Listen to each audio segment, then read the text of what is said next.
मज़मून physics class ॾहों बाब सोरों सबक नओं बरकी मकनातीसी उपादन इलेक्ट्रोमैग्नेटिक इंडक्शन। अस्सलाम वालेकुम प्यारा ॿारो, सिंध ऑनलाइन स्कूल में भलीकार आऊं आहियां सनौदा भाई। हिन वीडियो में जेको असां अॼु मौज़ू पढ़ंदासीं उहो आहे बरकी मकनातीसी उपादन यानी इलेक्ट्रोमैग्नेटिक इंडक्शन।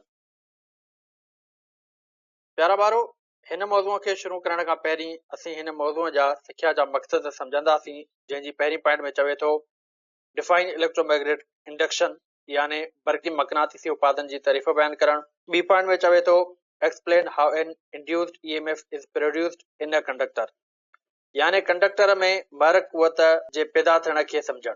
टी पॉइंट में चवे थो describe the relationship between magnetic field and electric current यानी मकनातीसी मैदान ऐं बरक़ी करंट जे विच में तालुक खे बयान करणु। वाई वी स्टडी दिस, हिन जे लाइ चयो वञे थो by studying this topic we understand how electricity can be generated from magnetic fields.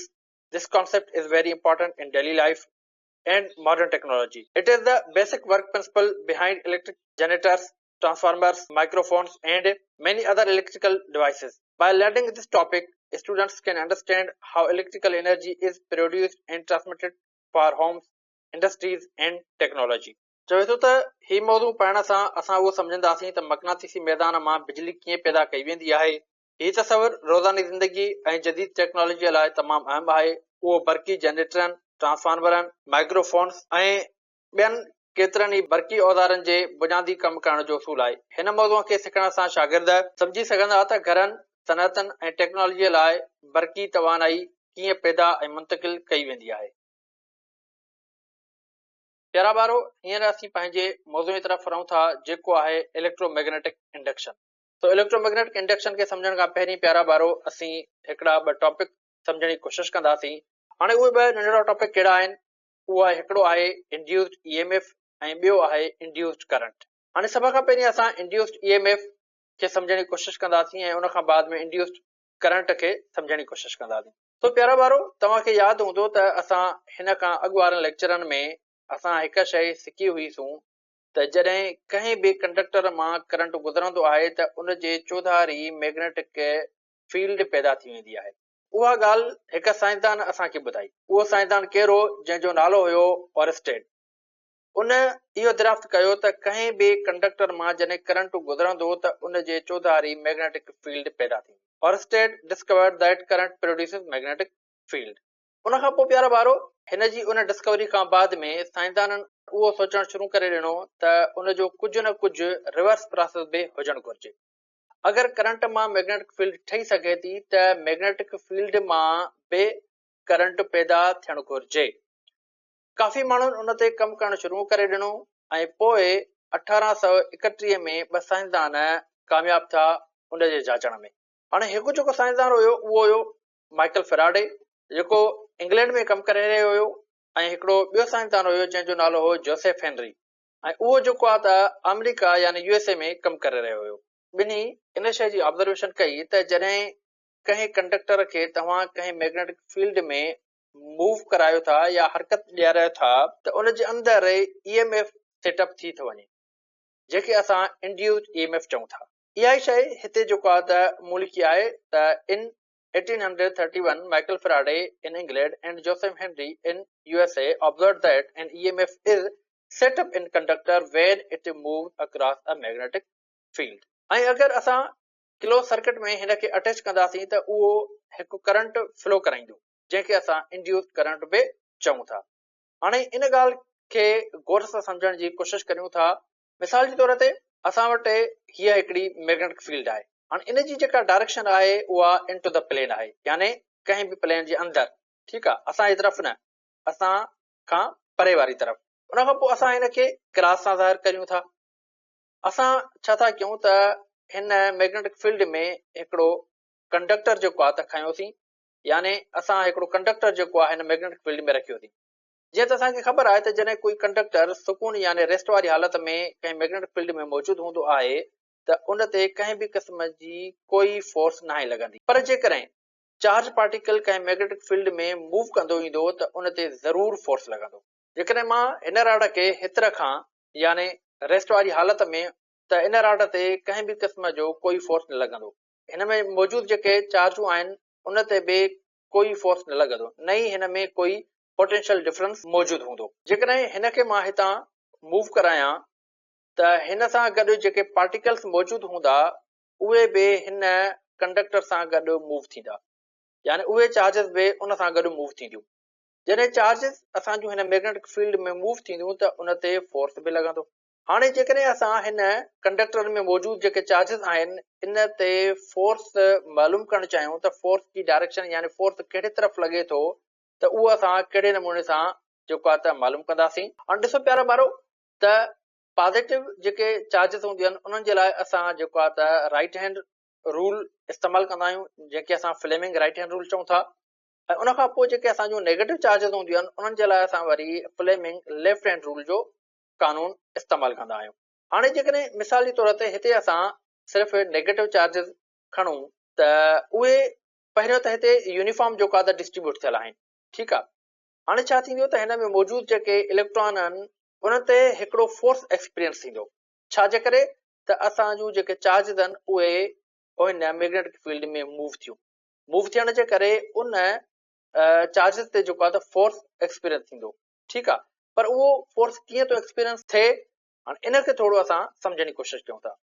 ॾिसो प्यारा ॿारो त जेके असांजूं नेगेटिव चार्जिस आहिनि, नेगेटिव चार्जनि लाइ असां खाॿे हथ वारो कानून इस्तेमालु कंदासीं, यानी फ्लेमिंग लेफ्ट हैंड रूल, ठीकु आहे। हाणे जीअं त तव्हां हिते ॾिसी सघो था, ठीकु आहे। हाणे फ्लेमिंग लेफ्ट हैंड रूल में छा थींदो आहे त जेके असांजूं हथ जूं आङुरियूं आहिनि उहे शो कंदियूं आहिनि जेको आहे त मैग्नेटिक फील्ड खे, ऐं आङूठो जेको आहे उहो ज़ाहिर कंदो आहे जेको आहे त उन चार्जिस जी डायरेक्शन खे, यानी उन जी वेलासिटी खे, यानी कहिड़े तरफ़ उहे चार्जिस असांजूं वञनि थियूं, ठीकु आहे। ऐं उन खां बाद में जेके असांजे हथ जी तिरी आहे उहा ज़ाहिर कंदी आहे वरी जेको आहे त उन चार्जिस ते लॻंदड़ फोर्स खे, ठीकु आहे। यानी उहा मैग्नेटिक फील्ड उन असांजे चार्जिस ते कहिड़े तरफ़ फोर्स थी लॻाए उन खे ज़ाहिर करण जे लाइ असां जेको आहे त माना लेफ्ट हैंड रूल इस्तेमालु कंदासीं। पर जेका असांजी लेफ्ट हैंड जी जेका असांजी पाम हूंदी, जेका तिरी हूंदी, उहा उन फोर्स जी डायरेक्शन खे ज़ाहिर कंदी। हाणे मिसाल जे तौर ते जेकॾहिं असां हिते असां नेगेटिव चार्ज कईसीं प्यारा ॿारो त इन ते फोर्स कीअं लॻंदो। हाणे पहिरियों त असां जेको आहे हिते लेफ्ट हैंड रूल जो इस्तेमालु कयूं त डायरेक्शन असांजी जेका मैग्नेटिक फील्ड जी आहे उहा अंदरे तरफ़ आहे, ठीकु आहे। यानी हथ जूं आङुरियूं जेके आहिनि उहे असांजूं सिधियूं हूंदियूं, ऐं उन खां पोइ हिन चार्ज जी जेका डायरेक्शन आहे उहा कहिड़ी आहे, उहा असांजी लेफ्ट जे तरफ़ आहे, यानी थंब असांजो जेको आहे त लेफ्ट जे तरफ़ वेंदो। ऐं उन खां पोइ जेकॾहिं असां पंहिंजे खॿे हथ जी तिरी ॾिसूं त तिरीअ जी जेका डायरेक्शन आहे उहा कहिड़े तरफ़ आहे, उहा असांजी जेको आहे त हेठे तरफ़ आहे, ठीकु आहे। यानी हिन नेगेटिव चार्ज ते जेको फोर्स लॻंदो प्यारा ॿारो उहो कहिड़ो लॻंदो, कहिड़े तरफ़ लॻंदो, उहो हेठे तरफ़ लॻंदो, ठीकु आहे। यानी छा थींदो, उन फोर्स जे लॻण जे करे इलेक्ट्रॉन जेके आहिनि त उहे हेठे तरफ़ धिकजी वेंदा।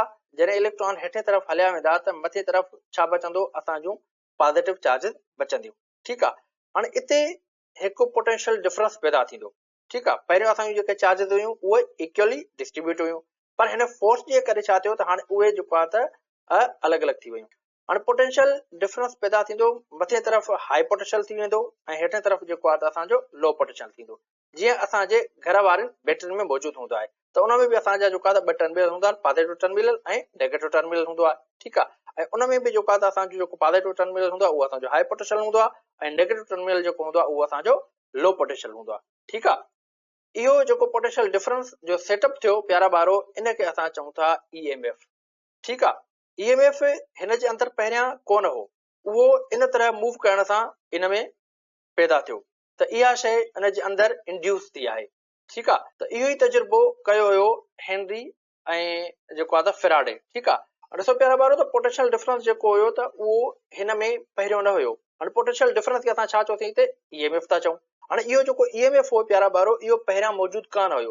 हाणे इन तरह मूव करण सां इन में जेको आहे त इहो EMF पैदा थियो, ठीकु आहे। हाणे इन खे असां चऊं था इंड्यूस्ड EMF, ठीकु आहे। त हाणे इंड्यूस्ड EMF असांखे सम्झ में अची वियो त इंड्यूस्ड EMF छा था चऊं त जॾहिं असांजो कोई कॉइल कंहिं मैग्नेटिक फील्ड में मूव करे, ठीकु आहे, ऐं उन मैग्नेटिक फील्ड जे करे उन चार्ज ते असांजो जेको आहे फोर्स लॻे ऐं उन फोर्स लॻण जे करे उन कंडक्टर में असांजे चार्जिस जे करे उन में उन कंडक्टर में जेको आहे पोटेंशियल डिफरेंस क्रिएट थो थिए ऐं उन पोटेंशियल डिफरेंस खे असां चऊं था इंड्यूस्ड ईएमएफ। ठीकु आहे। सो अहिड़े नमूने सां प्यारा ॿारो त उहो ई तजुर्बो हेनरी ऐं फ्राडे बि जेको आहे कयो ऐं हिननि उहा बि ॻाल्हि कई त अगरि जेकॾहिं असां हिन खे क्लोज सर्किट प्रोवाइड कंदासीं त इन में करंट बि फ्लो थींदो।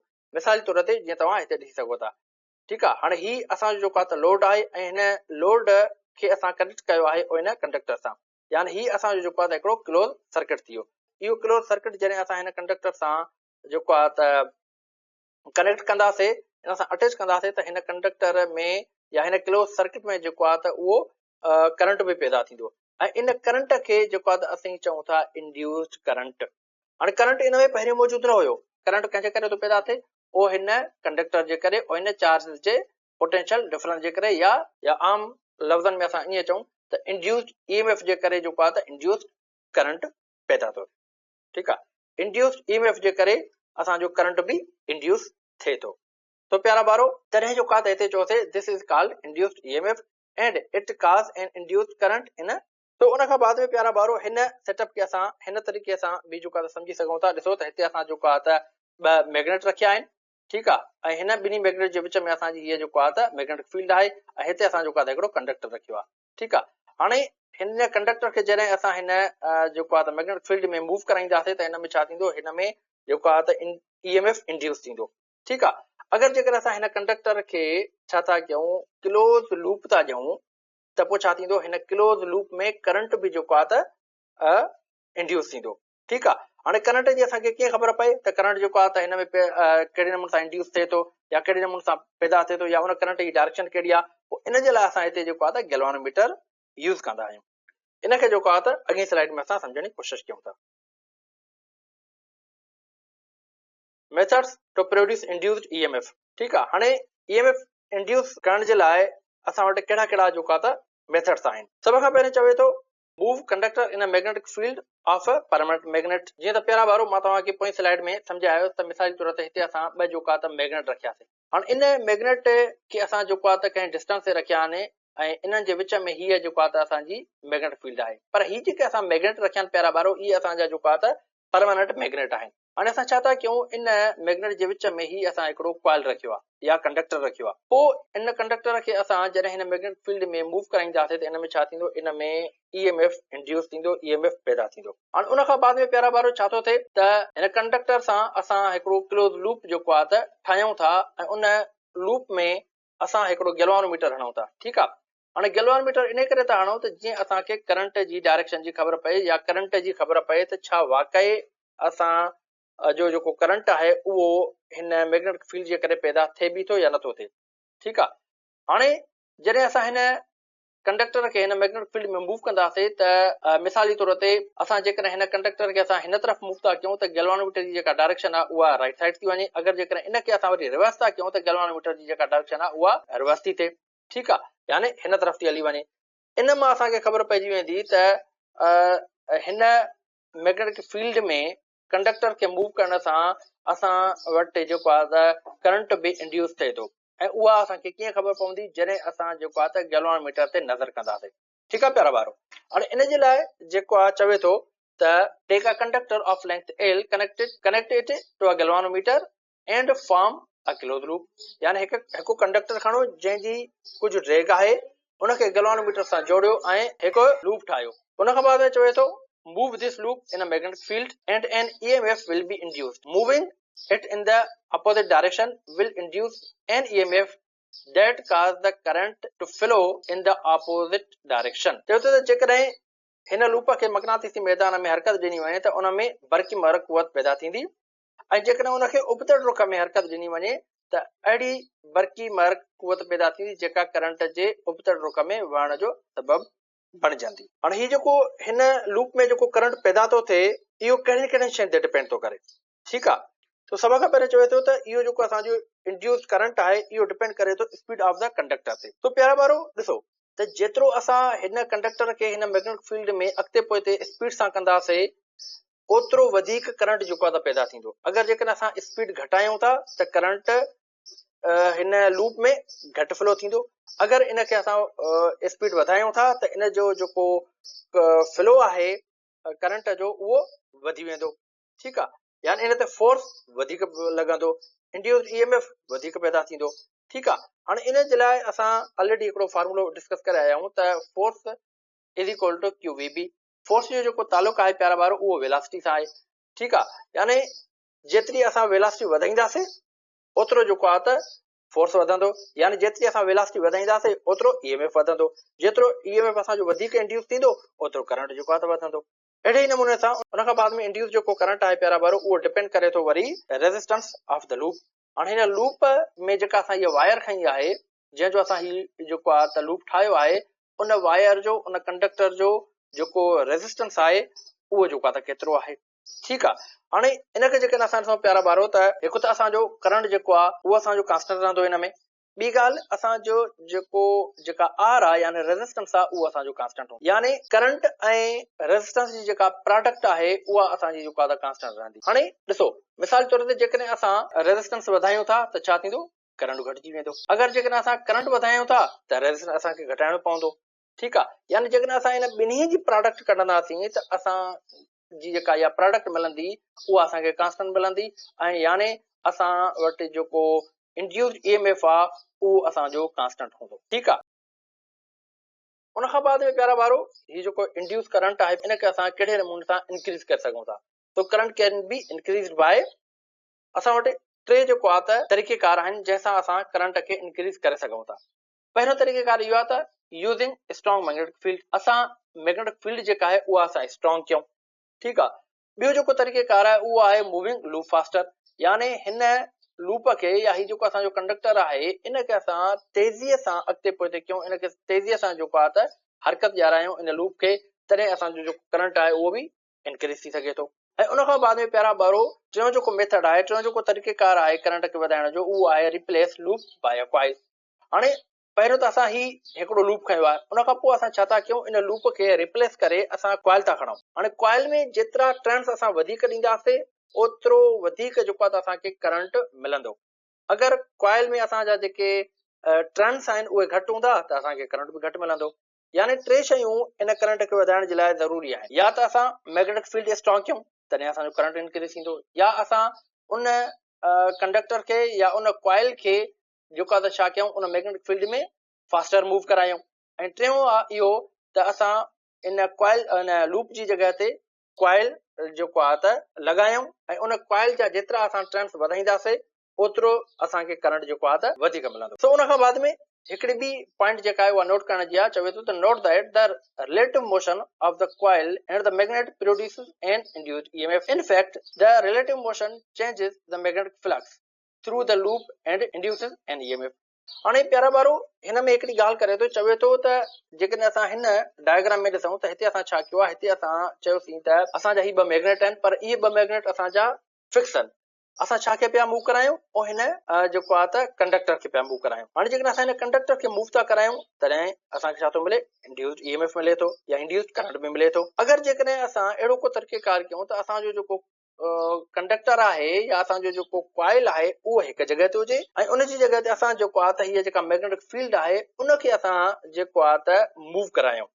ठीकु आहे, यानी उनखे असां मोशन ॾियारियूं, तॾहिं बि जेको आहे त असांखे इंड्यूस्ड ईएमएफ या इंड्यूस्ड करंट मिली सघे थो। यानी आमतौर ते असां ईअं बि चई सघूं था त इन ॿिन्ही जो जेको रिलेटिव मोशन आहे, इन ॿिन्ही जे रिलेटिव मोशन जे करे असांखे जेको आहे त इंड्यूस्ड ईएमएफ मिली सघे थो। या त असांजो जेको कॉइल आहे उहो रेस्ट में हुजे, उहो सुकून वारी हालत में हुजे, त असां मैग्नेटिक फील्ड खे जेको आहे त माना मूव करायूं, ठीकु आहे, चेंज कयूं, या जेको आहे त असां मैग्नेटिक फील्ड असांजी जेको आहे त उहा स्टैटिक हालत में हुजे, असां कंडक्टर खे जेको आहे त मूव करायूं। यानी ॿिन्ही जो जेको रिलेटिव मोशन आहे उहो असांखे ईएमएफ इंड्यूस करे ॾेई सघे थो। तो प्यारा ॿारो मूंखे उमेद आहे तव्हांखे इंड्यूस्ड ईएमएफ ऐं इंड्यूस्ड करंट जेको आहे उहो सही तरीक़े सां सम्झ में अची वेंदो। सो हाणे असां हलूं था जेको आहे त इलेक्ट्रोमैग्नेटिक इंडक्शन जी प्रॉपर डेफिनेशन जी तरफ़। ठीकु आहे, हाणे इन जी डेफिनेशन जे लाइ चवे थो, अ process in which an EMF is set up in a coil by changing the magnetic flux through it is called electromagnetic induction. चवे थो त अहिड़ो अमल या अहिड़ो प्रोसेस जंहिंजे ज़रिए कॉइल मां गुज़रंदड़ मक़नातीसी वहकिरे खे तब्दील करे उन में ईएमएफ पैदा कयो वञे, तंहिंखे इलेक्ट्रोमैग्नेटिक इंडक्शन या मक़नातीसी उपादन चइबो आहे।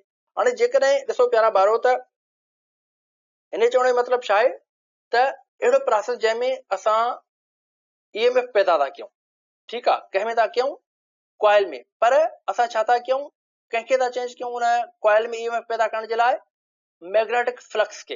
हाणे मैग्नेटिक फ्लक्स कंहिंखे था चऊं असां, उहो ई जेका मैग्नेटिक फील्ड आहे, ठीकु आहे। हाणे जेकॾहिं असां इन मैग्नेटिक फ्लक्स खे चेंज कंदासीं कॉइल में त पोइ छा थींदो, असांखे ईएमएफ पैदा थींदो। हाणे इहो जेको प्रोसेस आहे इन खे असां चऊं था इलेक्ट्रोमैग्नेटिक इंडक्शन। हाणे तव्हां मूंखे इहो ॿुधायो त जेकॾहिं असां पहिरीं इहा डेफिनेशन पढ़ूं आहे त छा असांखे इहा डेफिनेशन सम्झ में अचे या न अचे हा? छो त असांखे न इंड्यूस्ड ईएमएफ जी ख़बर हुई, न असांखे इंड्यूस्ड करंट जी ख़बर हुई। जेकॾहिं असांखे इन ॿिन्ही शयुनि जी ख़बर ई न आहे त असां प्रॉपर इलेक्ट्रोमैग्नेटिक इंडक्शन खे सम्झी नथा सघूं। ठीकु आहे प्यारा ॿारो, जंहिंजे करे मूं जेको आहे त पहिरियां तव्हांखे इंड्यूस्ड ईएमएफ सम्झाइण जी कोशिशि कई, उन खां पोइ इंड्यूस्ड करंट जी सम्झाइण जी कोशिशि कई, ठीकु आहे। ऐं उन खां बाद में हिकिड़ी ॿी डेफिनेशन असां जेको आहे त इलेक्ट्रोमैग्नेटिक इंडक्शन जी लिखंदा आहियूं, तो इन जे लाइ चवे थो the rate of change of flux is proportional to induced EMF. चवे थो त जेको फ्लक्स जी चेंज आहे विथ रिस्पेक्ट टू टाइम, हाणे रेट जेको लफ़्ज़ आहे उहो असां तॾहिं इस्तेमालु कंदा आहियूं जॾहिं असां टाइम जी ॻाल्हि कयूं, यानी टाइम जे लाइ असां जेको आहे त रेट जो लफ़्ज़ इस्तेमालु कंदा आहियूं, ठीकु आहे। हाणे चवे थो विथ रिस्पेक्ट टू टाइम जॾहिं असां फ्लक्स चेंज कंदासीं कंहिं बि कंडक्टर जो, कंहिं बि लूप जो, त इहा शइ प्रोपोर्शनल कंहिंजी आहे, इंड्यूस्ड ईएमएफ जी। विथ रिस्पेक्ट टू टाइम असां जेकॾहिं फ्लक्स चेंज था कयूं त असांखे छा मिलंदो, इंड्यूस्ड ईएमएफ मिलंदो। ठीकु आहे प्यारा ॿारो, तो प्यारा ॿारो मूंखे उमेद आहे तव्हांखे ही जेको लेक्चर आहे उहो सुठे नमूने सां सम्झ में अची वेंदो।